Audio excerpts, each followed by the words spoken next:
Hey, we are back on the Silverfox Hustle podcast. This is the football talk episodes, and share the love with your friends and family. We are out on Spotify, Apple Podcast, and YouTube, and the works, obviously. And today we've got a good one, as usual, and we've got the head of coach education here in Singapore, the Football Association of Singapore. Our friend over here is a former professional in the English League, and he played for clubs like Bolton Wanderers, Sheffield Wednesday, and the works. And he started coaching in 2010, I believe, and he is a coach, or he was a coach developer with the PFA from 2021. We'll talk a little bit more about our friend across, Mr. Hasney Aljofree. Welcome to the podcast, my friend. Yeah, good morning. Glad to be here. Thank you for inviting me. I think we're 4 months in now. I think we spoke early doors around coming in to have a chat and discuss football and coaching. And let's before we talk about coaching and what we're here for. How was last night? I hear you had a very good night last night, and tell us why. Yes, obviously I'm a huge Manchester United fan, and finally things they all came to fruition at one point. So they got a 4-0 win against Everton. Managed to watch the game a bit late. Yeah. However, no, it was good to see the club moving forward with a new manager, new expectations, new ambitions, and hopefully it's a good sign for the future. Yeah, and I think I know your son is playing for Man U, and obviously he's loaned out. Talk us a little bit about he's Sonny, right? Sonny, yeah. No, he's 19. Sonny's been at Manchester United since the age of 7, I believe. Wow. So a long time, most of his life. It's probably all he's known. And I think this year he's had opportunity to go out on loan and play first team football. So I think between the club himself, his agents, they all decided that I think the best thing for this year was to get out and play men's football in the lower leagues and go against the big men and maybe the hustle and bustle of league football week in, week out, Saturday, Tuesday, and get the bumps and the bruises and the broken noses and maybe the things that he won't get at Manchester United now. So I think he's having a wonderful experience right now. I think he's played last 10 or 11 games on the trot, and I'm really proud of him how he's coping, dealing with league football at League 2, which is, it can be brutal. And I think at the weekend he was telling me all the headers that he tried to win against a 6'7" guy, and no, I'm very proud of him. He's doing all the right things to forge a career in the game. So very proud. Manchester United are doing well, looking after him. He just signed a new big 3-year contract, so I'm pleased. And I think this step now will hopefully, when he comes back into the next season, that he puts himself in a position where he either gets loaned out again to a higher club, or the club like kind of keep him in the building for some opportunities at Old Trafford. You have interesting roots here. Yeah, tell us a little bit about that. I mean, family. My dad was Singaporean. He's sadly passed away. However, I mean, huge family here. And getting to know more of him whilst they've been here for the last 4 months. So. Family all over Singapore. I guess from the age of 10, I think it was the first time I came here, and from then I've been coming on holidays with the family, here and there. But I guess being here now working has allowed me to have some proper time and understand his family, my family, who are Singaporean, right? And so I feel a massive connection here now. I think like even each day that I'm here, I feel like I can feel my dad's here. I can feel like the whole family's here. I feel like I'm Singaporean. I'm out in Seletar Hills, Punggol, East Coast. I've got a niece who's a lawyer who works down near me where I live in Tanjong Pagar. Right. Everywhere in Singapore, I've got family. So I'm very well connected in terms of the culture and the life here. Yeah, I just wanted to ask you about the past 4 or 5 months or so here, and then about the culture. And I think there's no problem for you already. I think you know the people well, and food wise as well, so no problems there. Now let's get into it, right? Hasney, you are now the head of coach education at FAS. Now, just tell us, what is the role, the job scope, for people watching and listening to this, and specifically to your role. What do you have to do in terms of that role itself? Yeah, I mean, it's an interesting question. However, if you look at the job title, the role itself is to come in and oversee the coaching qualifications in Singapore. So if you look at, I guess, the standardization across the board from the level 1 courses right through up to the pro license, is having an oversight and a view on what is happening at each course, each level, and making sure there's competencies and there's a framework around each level of course, and that we're delivering in Singapore. So in a nutshell, that's on a piece of paper. That's the job. But yeah, I think there's plenty of nuances and fluidity within the role to not just oversee the coaching courses. It's to be around, like you say, the people on the ground, to understand the level of football here, to understand how football is operated here. And I guess the different dynamics that it poses in Singapore. Was there like a set when FAS approached you and stuff like that, and was there like a set KPI, a goal, an objective, like set in stone, like you have to achieve certain things during your 2 years or so here? I mean, there's always going to be KPIs and things set in stone. However, I think the overall reason why I came here was to bring an influence of my journey, my experiences into Singapore. So I guess if you look at it from a KPI point of view, from COVID, there's been an issue with getting courses done and completed, and turning up into Singapore, recognising there's a lot of people who love to get on coaching courses. So it was how we were going to adjust, I guess, into making sure everybody's got an opportunity to coach, and whatever level it is, we've got to try and find a way of getting courses out and making sure the public, the professionals, whoever they are, that they're not turned away because we can't do a course. We have to make sure that we can get courses up and running. Then I guess across that, it's more, it's making sure that we are up to levels, up to standards across, I guess, Southeast Asia. If you look at AFC, the Confederation, in terms of what the requirements are and the competencies, is making sure that we are aligned and we're not missing anything in terms of whether it be coaching quality, whether it be coaching craft. It's just making sure that we are up to speed and then on the pulse with what's happening. Yeah. You've been here for a couple of months, from August, right? Was it August or August, right? Yeah. So you've walked the grounds, obviously, for the past few months. You watched games, you watched youth games, you watched the SPL as well. You saw coaches in action on the ground. You talked to people, obviously. What is your impression of the coaching scene here in Singapore? Be frank, be honest. Honestly, I'm going to be honest. It's amazing because I see there's a real passion. There's a passion for football here, huge passion, which is, it's a culture for me. The passion of football, it seems to be that everybody's got a team they support. Yeah. Everybody's got an idea of how to play the game. Everybody's got an opinion, which is fantastic. Yeah. The dedication is there. I've been out and about weekends, from morning to evening, weekdays. Football is happening all over Singapore, so there's dedication there. There's no doubt about it. It's people who are very keen to have an influence on Singapore football. So I think, honestly, I see there's an absolute, and it's hard. This is hard, right? It's such a small place, but I think there's a huge benefit here, right? It's a small place, and there's a lot of football happening. So there's no doubt about it. There's passion, there's dedication, there's an opinion, which I think is really important in football. Like, everybody's different, everybody believes different things, but I think this is when I see it, not everybody agrees, and I think that's a real positive thing.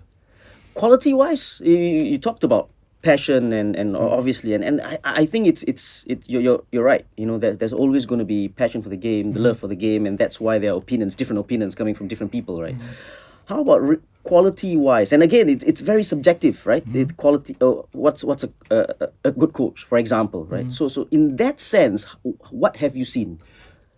I've seen quality. Yeah. Like, honestly, I'm not going to lie. I think there's, like I say, when you've got something that becomes something inside you that person wants to do so well, it comes out. Now, there's different areas of the game. So I can break this up. So if you look at the Grassroots framework, so back home Grassroots, very, very strong, fantastically supported financially by the government, by the FAs, by everybody. There's a huge infrastructure back home in terms of the Grassroots, and I think you have expertise in that area. So what I would say is we have to be careful of and this is where it comes back to the coaching courses and licenses, is that there's a huge demand for grassroots football here, right? And we've got to make sure, from what I'm seeing, is that there's passion, there's dedication, but let's make sure it's aligned to grassroots football. So for example, here, which is a little bit different to back home, people in the UK are happy to have a grassroots course, which would then have specific bespoke add-ons, if that makes sense, for them to sit in that world and be happy to stay in that world and actually be experts in the grassroots. Here's a little bit different. So you have grassroots football, which is there's a huge demand. But then we're having coaches that are going through the ladder from C to B to A. And not necessarily an A licensed coach is going to be an expert at grassroots, because the intentions of an A licensed coach is potentially going to be working with elite football or senior football. So making sure where does this all sit within all, I guess, the ecosystem in Singapore. So I see when you talk about quality, I think there's quality there. I think what we need to do is we need to find a way of making sure that grassroots coaches they feel valued, they feel there's an expertise there, and it doesn't need to be a jump to run through licenses or qualifications. Actually, what we need to do is try and find a way of upskilling grassroots coaches and making them experts in that area. So in the end, the young players who are coming through, that we want Singapore to have numbers of players coming through, is that actually they fall in love with the game because they've got expert coaches who are parents, most of them, but they have a passion to support and develop them young people. So it's not about winning, and it's not about 11v11. It's not about this match of the day coaching, I call it. It's there, and we all have it inside us, because we all just talked about Man United and things like that. But we've got to be careful how we're treating our young people, right? And they are young people, and we want to foster that love and that care. So the quality, if I'm honest with you, it's there, right? It's how we can get some expertise in that arena, and for that to be its own world, and it's fine. And by the way, you don't need to have an A license to work in grassroots. I think that's where A licensed coaches, again going back to it, they sit in an area for a reason, because they're aspiring to work with older people, senior guys around winning games. So I think that from my point of view, looking back with the parallels of England and the UK, is that everything is fine. If you want to be an expert grassroots coach, there's a lot of information there, there's a lot of quality around it, there's this support that actually you don't need to jump through qualifications. You can find the right information and be inspired to stay there. Let me throw this at you, right? Grassroots coach, I'm not talking about in Singapore, I'm talking about in general, right? And you know, the lower licenses, if you want to call it C or whatever, do you think they're underpaid? Especially, you know, those, because you're working with the younger ones and they're the foundations, right? So it's a great question. So here we go again. So from my understanding here in Singapore, is that these pro license and A license coaches working in grassroots. Now again, if you've got to be careful, it seems to be that A license, pro license coaches will get more money. So that means that I don't know, they can get more money, can work in grassroots football. However, because of the certifications that they've got, right? So they've got this qualification that deems them to have more money. So that can be a problem, right? So you want, again, going back to that question before, we've got to make sure that we've got experts in the right area. So grassroots coaches should be experts and should be paid accordingly. For me, back home in the UK, they are. So you have you got fantastic. There's a guy called Pete Sturgis who's just been over in Australia. He's renowned for developing young people. He's a grassroots expert, and he has a niche. He has his own IP, but he's born through. He loves teaching and coaching and being around young people, and he's doing very well. So I think, like, to answer your question, this is where we've got to be careful. And I think I give one reference. I took a job at Manchester United, and the academy manager was a guy called Brian McClare. He won the Premier League with Man U. He's an expert.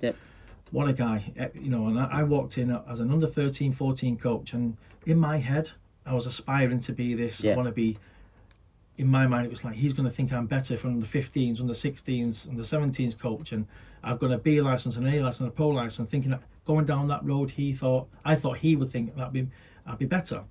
And he pulled me one day and just said, what's your aspirations? And I said, I want to be under 18, I want to be under 21. He said, why? So I said, well, because that means you're a better coach.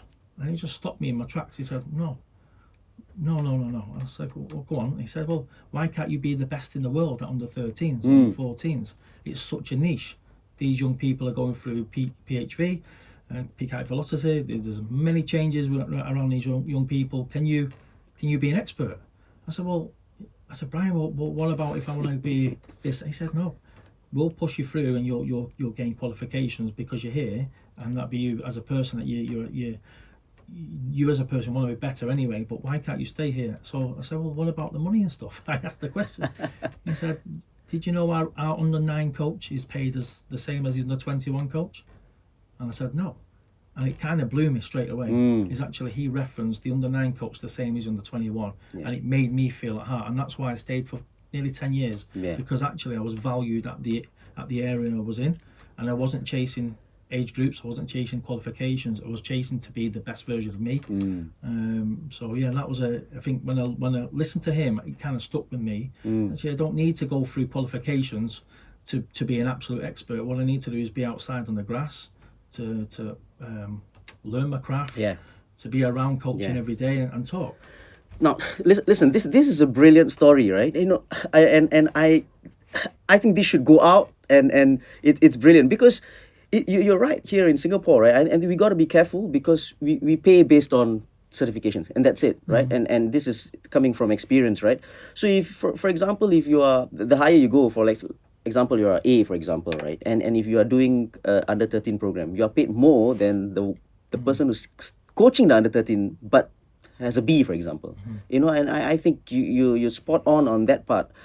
And chasing the papers as well, chasing the certifications. You don't have to if you're really good at that, you know, and it's brilliant. It's a brilliant story. I always think back, right? So sometimes we can all be caught in, it's like, what's that next person doing? Yeah. What can he get? What's going on? And sometimes you can take the eye off what's your purpose? Right. What do you want to do? What, you know, if you're going back into the coaching world, is that the longer you're involved in football, you start to find an area where you want to be.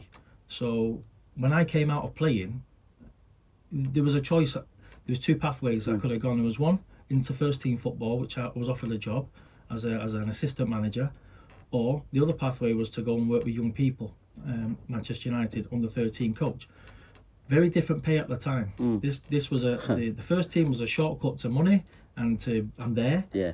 And then this other pathway seemed to be right. It was like, you're going to break yourself down, Has. You're going to understand how to coach. You're going to learn. You're going to be around young people who are going to test you. Yeah.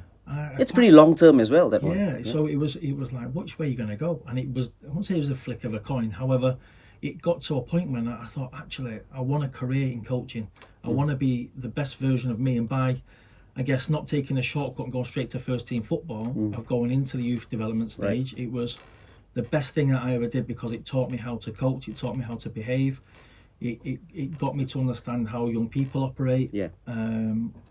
And yeah, it gave me a real sense of actually a belonging into coaching. Yeah. Because I wasn't chasing, I wasn't chasing to be a first team manager. It was that the initial part, I want to be under 15, under 17, under 18, whatever it might be within Manchester United. Yeah. But in the end, after being there over a period of time, it made me just fall in love with coaching. I just wanted to help. I wanted to support. I just thought building relationships was fundamental. Yeah. In coaching and getting the best out of somebody else. So, and then if you want to pull it back a little bit more, it was like, understand who you are. So the biggest character trait as a coach for me is empathy. Is that if you have ego as a coach, you're going to be in danger, because at some point it's going to trip you up, because you're on this mission and it's about you, and then all of a sudden you'll get somewhere and it's not about you, and you'll collapse. So I think when I look back throughout my journey of playing, throughout my journey of coaching and now coach education, I always think about what is your purpose, and who are you as a person as well. So trying to find that guides you and shapes you where you want to go. Yeah. It's a wonderful seg to the next question I wanted to ask you, right? We talk about empathy, we talk about, building relationships and getting a good set of coaches, building them up and all. Coach developers, they are key because earlier on you said about coaching courses and stuff. So you need these coach developers and people watching in and listening in as well. They used to be coach instructors, so now they're called coach developers, just a different word. How important are they? And obviously it is important, but in your mind and head, and ever since you've got here, how important are they in building up this group of quality coaches, coming up through the ranks? They're absolutely huge.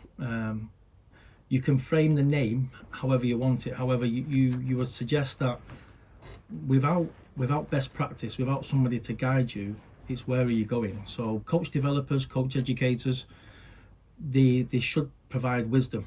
Right? So there's knowledge out there, and I think knowledge is shared. And I think there's I've seen something, I won't share it today, but I've seen something the other day regarding knowledge and wisdom, the difference between knowledge and wisdom. And I think coaches, senior coaches, have lots of knowledge and delve into the wisdom. I think coach developers, they need to have wisdom. That means that there needs to be guys there and mentors, the facilitators.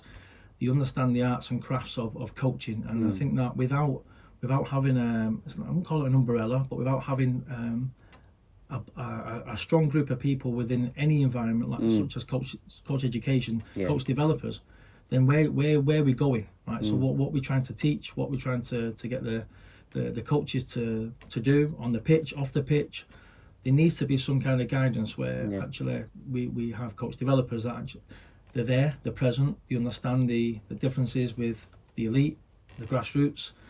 They've got a vast amount of knowledge of the culture. I think that's so important. So to answer your question, it's something that I learned very quickly at Manchester United going back there, is that they weren't named coach educators or developers, but they was world-class operators. Okay. And they were our mentors. So we had people in the system, been there quite a long time, from Sir Alex Ferguson. These guys would always be there for touch points.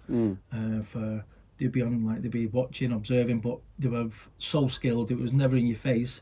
Let's come and have a cup of tea. Let's have a coffee. Let's discuss how you're getting on. And it was, at the time, it was like, wow, this is incredible. But the way they helped and supported my growth and my learning, it was a real skill. It was a real craft. It was a real art. So going back to coach development, coach developers are key, because like I said, I think that it's so important that there's a framework or an umbrella of key people that can guide. Empathy for coaches and wisdom for coach developers. Absolutely. I got that. Brilliant. The courses that you've seen, right, and obviously you haven't really done enough in terms of changing things, because I think you're not here to change things like wholesale, right? But from the courses that you've seen and so far, and I think you've seen quite a lot already, because of the courses being run. How has it been so far? Has it been smooth? And I mean, if you compare that to what it has been in the UK, how has that been?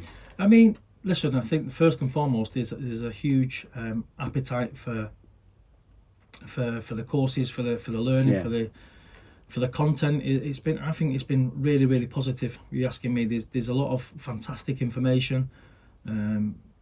I see all the coach developers when they've been on course leading, it comes from a very good place. There's a lot of theory. I think I picked up on this pretty early. So listen, there's wonderful things happening at all levels, at all courses, and every course I've been to, I've been so encouraged by the energy, the opportunity that the coaches are, I guess, trying to provide the coach developers are trying to provide the coaches on course. It's really good. I think the clear difference is there's a huge element now back home of practical learning. Okay. So having a touch point, having a feel for coaching, and then coming back into the classroom to underpin with the theory, right? So what you felt, what was that about, and then some fantastic, like what we have in Singapore now, there's enough information to come back to and say, look, that was that, maybe around communication, something around leadership, it could be organisation, whatever it might be. And I'm truly with you with the practical side of things, and I think you've done it, and over the past week as well, we've done a course, and I did one course as well. You're right about the practical bit, because obviously the theory is going to be there. It has to be there, right? But from experience, when the coaches go out there, and even the past week, when they go out there and then when they come in and we do a one-on-one chat about how it went, they didn't realize that it's out there on the pitch, you know. And when they came in and we had a discussion and said, you're right, you know, we can have all the theory, you know, the E's and the acronyms, right? We have so many in Singapore, and not only in coaching, right? I'm talking about in general. But out there on the pitch, it's a different ball game, you know. And they realize, and when they come in for the courses, and then they realize, you know, instead of, you know, going back and with the keyboard warriors, you know, talking about, hey, this guy is, you know, a terrible coach, and this guy is a good coach. Yeah. But have they been on the field? Exactly. I mean that's the beauty of. That's why I love the idea of coaching. Is actually these. I think you've got to think about what you're doing, right? So coaching is practical. There's no doubt about it. There's different elements of coaching. There's one-on-one coaching. There's team coaches and unit coaching. There's inside. You come in. You can present coaching. There's lots of different ways of coaching. However, I always think that you need to have some kind of lifeline of. Or bloodline, whatever you want to call it. There's something that you can always come back to. So you have a moment or a feeling that you don't forget, and it's like that's the reasons why I'm on the coaching course, and this is the reasons why I want to get better. It's actually something that you're not so sure about. So, I mean, listen, there was two ways for me when I first came out of football. It was all about I know it all. I can play football, so I know how to coach. The wrongest thing that I could have ever thought, right? It really slapped me. It got me straight away. It was like, there's no chance. You need to understand how to coach.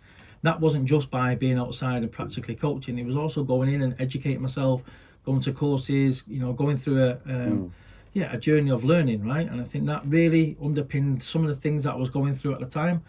And I think that's so valuable. So I just don't think there's one without another. I think we call it a continuum. Is that you can have the theory, but you need the practical. Without the practical, you need it both, right? And I think you need to go down this journey of actually it's not one without the other. However, I think, like I say, when I look at the courses here, I think that we need to get outside. We've got a wonderful climate here. It's hot. It is hot.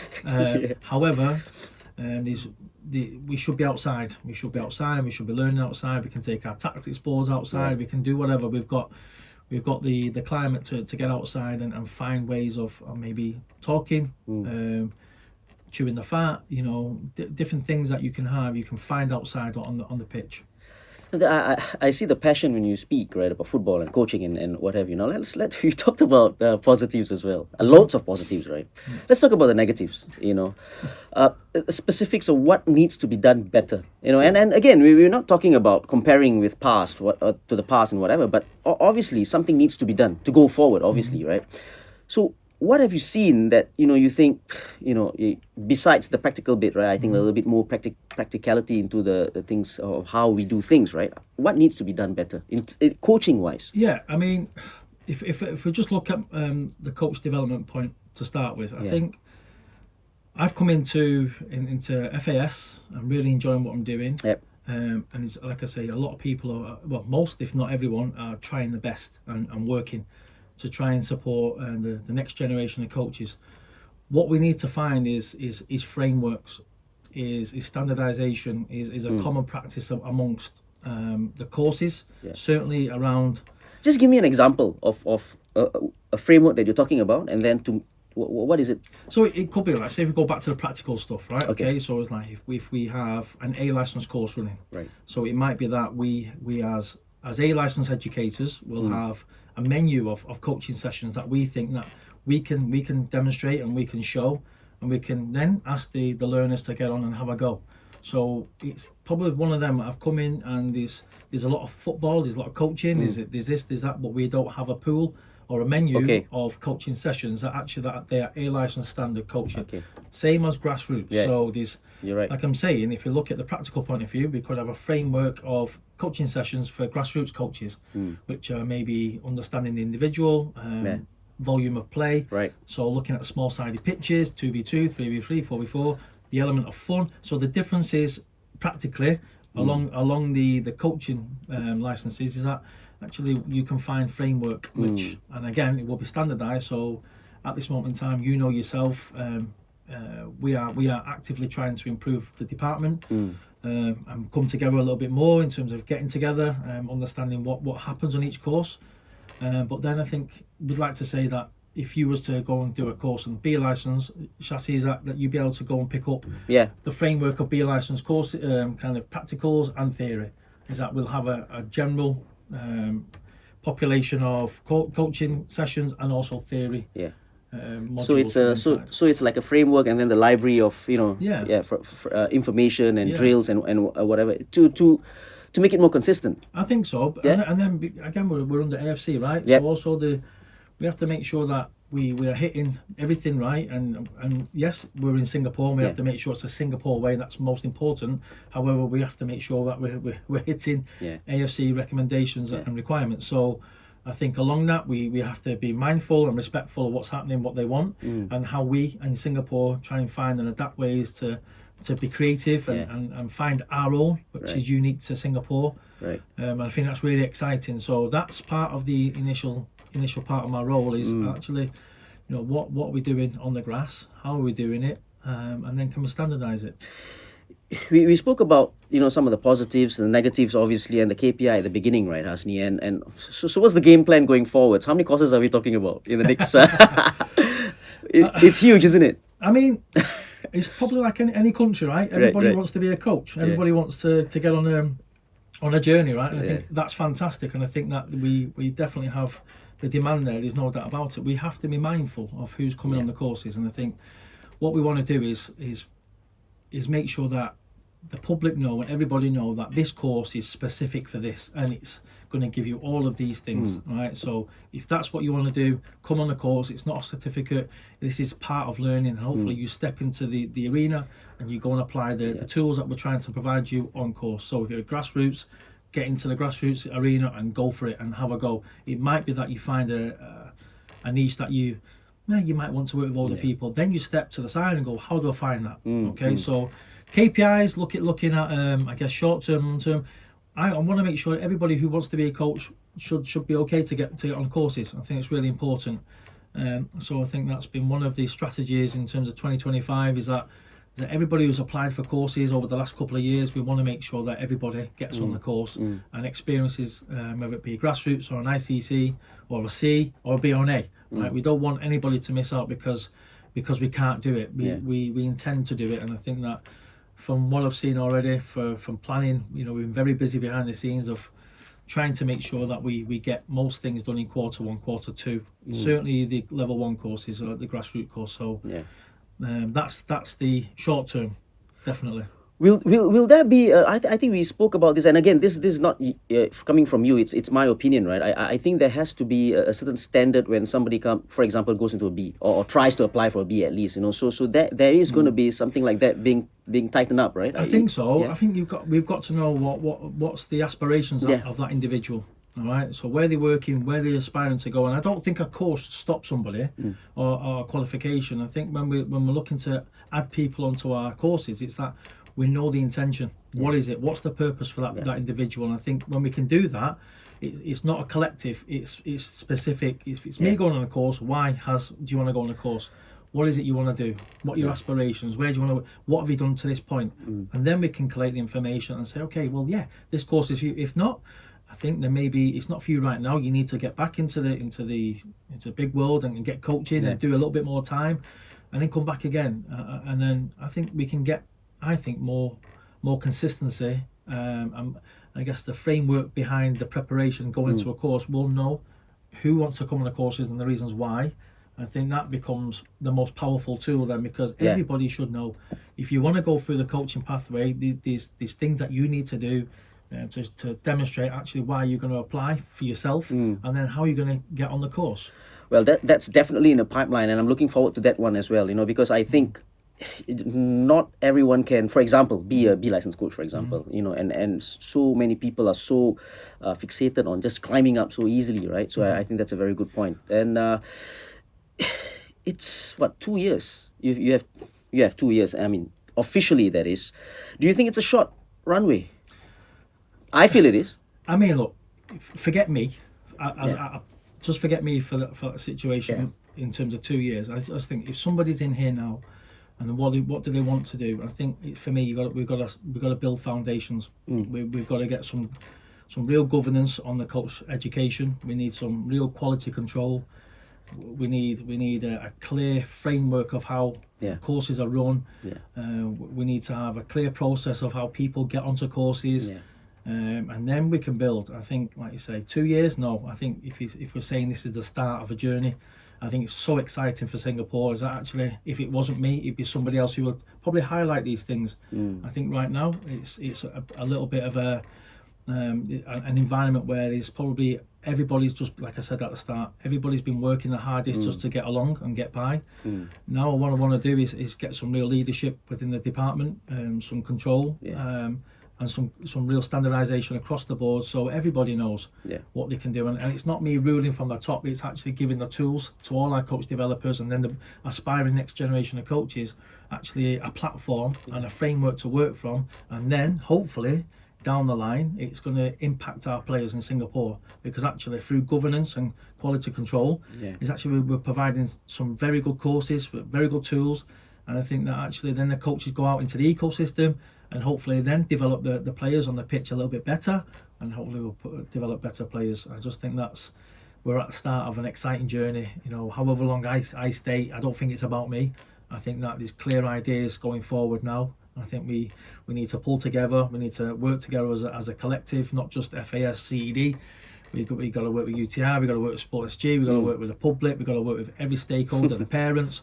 We've got to pull together, because I think there's a huge passion here to improve Singapore football, and I think that we've got great people who are dedicated, and I just think that we've got to make sure that it's not ego driven. It's done by the purest form. It's actually, we want to be better people, we want to be better coaches, and we want our players to be better for Singapore. And I think we go down that road, we'll have half a chance of actually going through that process for, okay, we'll see tangible results. We might win some games, we might get to a tournament fight. I don't know, right? I just think there'll be moments where you can actually see there'll be clear improvement on the pitch. Hasney, what does success mean to you?